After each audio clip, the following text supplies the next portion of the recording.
চলতি মাসে রেমিটেন্স প্রবাহ কমে আসায় বাড়তি দরে ডলার কিনছে বাণিজ্যিক ব্যাংকগুলো। কোনো ব্যাংক রেমিটেন্সের ডলারে দিচ্ছে 119 টাকা 40 পয়সা পর্যন্ত।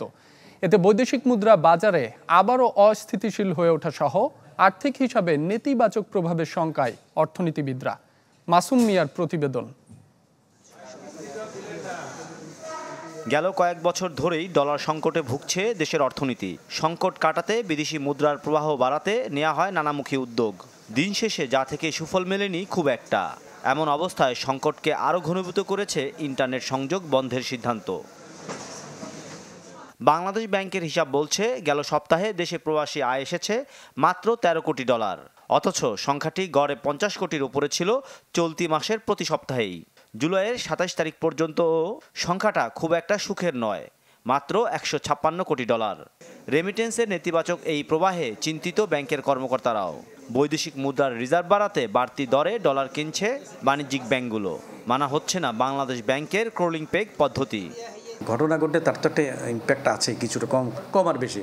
এটাও হয়তো বা সময়ের সাথে সাথে এটাও ঠিক হয়ে যাবে। আপাতত হয়তো বা আমার কাছে মনে হচ্ছে যে এটা মানুষের মধ্যে একটা প্যানিক, যেহেতু একটা জিনিস তৈরি হয়েছে, এটা তো আমরা কেউ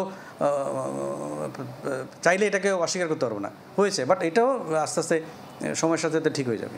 প্রবাসীদের আয় কিছুটা কমে গেছে বা যে বিষয়গুলো মানে টাকা প্রবাস চ্যানেলে পাঠানো, সেটা বলা হচ্ছে, বাট এই ধাক্কাটুকু আমরা এখনো পাই, আমাদের এখানে আসে না। চলমান অস্থিরতায় বৈধ চ্যানেলে দেশে রেমিটেন্স না পাঠাতে প্রচারণায় একটি পক্ষ, যার সুযোগ নিচ্ছেন হুন্ডি ব্যবসায়ীরা। তবে কেন্দ্রীয় ব্যাংকের যথাযথ উদ্যোগের অভাবকে দুষছেন বিশ্লেষকরা। বর্তমান এই রাজনৈতিক পরিস্থিতির জন্য এটা আসলে, আর তাছাড়া এইখানে রাজনৈতিক পরিস্থিতি খারাপ, আর ওইখানে এটা নিয়ে মানে দারুণভাবে প্রপাগান্ডা হচ্ছে, সে দুইটারই ইম্প্যাক্ট পড়েছে। নেতিবাচক ধারা অব্যাহত থাকলে তো শুধু মানে কারেন্ট অ্যাকাউন্ট ফাইন্যান্সিয়াল অ্যাকাউন্ট আমাদের ওভারঅল ব্যালেন্স অফ পেমেন্টের প্রতি ইম্প্যাক্ট পড়বেই, তাই না?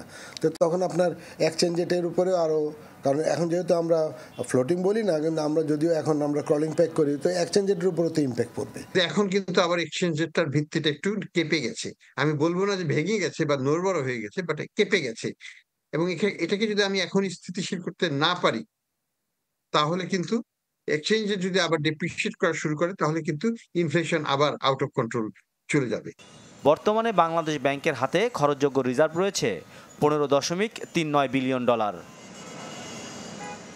মাসুম মিয়া, চ্যানেল 24, ঢাকা।